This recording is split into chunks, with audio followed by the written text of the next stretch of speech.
Night ലൈവിൽ അപ്പൊ ശ്രീതു കരയുമായിരുന്നു. ശ്രീതു അപ്പൊ അർജുനോട് പറയുന്നുണ്ടായിരുന്നു, എന്നെ കുറച്ച് ആളുകൾ ഞാൻ വെറുതെ നിന്ന് പോകുന്ന ഒരാളായിട്ടാണ് പറയുന്നത് എന്നൊക്കെയാണ് ശ്രീതു അർജുനോട് പറയുന്നത്. അപ്പൊ മെയിൻ ആയിട്ട് കഴിഞ്ഞ ദിവസം സിജോ നോമിനേഷനിൽ ശ്രീതുവിനെ പറ്റി പറഞ്ഞിട്ടുണ്ടായിരുന്നു, പ്രത്യേകിച്ച് ശ്രീതു ഒന്നും ചെയ്യുന്നില്ലെന്നും ക്യൂട്ട്നെസ്സും കൊണ്ട് മാത്രം നിന്ന് പോകുന്നതാണെന്നും അർജുനും ശ്രീതും തമ്മിലുള്ള കോംബോ കൊണ്ട് നിന്ന് പോകണെയാണെന്നൊക്കെ അപ്പൊ തന്നെ ശ്രീതുവിന് ദേഷ്യം വന്നിട്ടുണ്ടായിരുന്നു. അതൊന്നും ഇവിടെ പറയേണ്ടെന്ന് ശ്രീതു അപ്പൊ പറയുന്നുണ്ടായിരുന്നു സിജോയോട്. കോംബോ മാത്രമല്ലല്ലോ, അതിൽ പറയണേ എന്താന്നും കൂടെ ഇല്ലേന്നൊക്കെ ശ്രീതു പറയുന്നുണ്ടായിരുന്നു, ഒരാൾ ക്യാരക്ടർ ഇല്ലേന്നൊക്കെ പറയുന്നുണ്ടായിരുന്നു ശ്രീതു. അപ്പോൾ ഹൗസിലുള്ള ഒരുപാട് പേര് ശ്രീതു സേഫ് ഗെയിമർ ആണെന്നൊക്കെ പറഞ്ഞിട്ടുണ്ട്. അപ്പൊ അതൊക്കെ തന്നെയായിരുന്നു ശ്രീതുവിന് വിഷമം. അപ്പൊ അതാണ് ശ്രീതു അർജുനോട് പറയുന്നത്. അത് കഴിഞ്ഞിട്ട് പുതച്ചു മൂടിക്കിടന്ന ശ്രീതു കരയുകയായിരുന്നു. അപ്പൊ അർജുൻ ചോദിക്കണ്ട ഇപ്പൊ ഇത്ര ഇവിടെ നിന്ന് കിടന്നോന്നൊക്കെ. അത് കഴിഞ്ഞിട്ട് പിന്നെ അർജുൻ അവിടെ ഇരുന്ന് ശ്രീതുവിനെ സമാധാനിപ്പിക്കുന്നുണ്ടായിരുന്നു.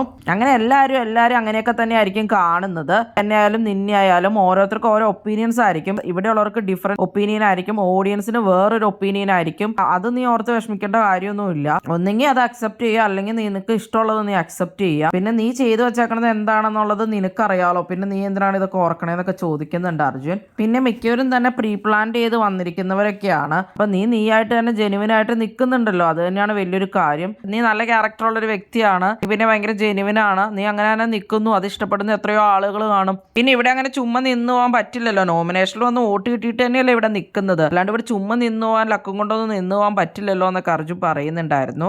നീ ചെയ്തത് എന്താണെന്ന് നിനക്ക് അറിയാൻ പാടില്ല, അപ്പൊ നീ അതിൽ കോൺഫിഡന്റ് ആയിട്ട് ഇരിക്കാനൊക്കെ പറയുന്നുണ്ട്. പിന്നെ നീ ഫേക്ക് ആയിട്ടൊന്നും നിന്നിട്ടില്ലെന്നൊക്കെ അർജുൻ പറയുന്നുണ്ട്. പിന്നെ ആളുകൾ ഇങ്ങനെ പറഞ്ഞു, ആളുകൾ അങ്ങനെ പറഞ്ഞു എന്ന് ഓർത്ത് വിഷമിക്കാതിരിക്കുക. നമ്മുടെ മുമ്പിൽ ഒന്ന് പറയും, പിന്നെ വേറെ പറയും, അതൊന്നും കാര്യമാക്കണ്ടെന്നൊക്കെ അർജുൻ പറയുന്നുണ്ട്.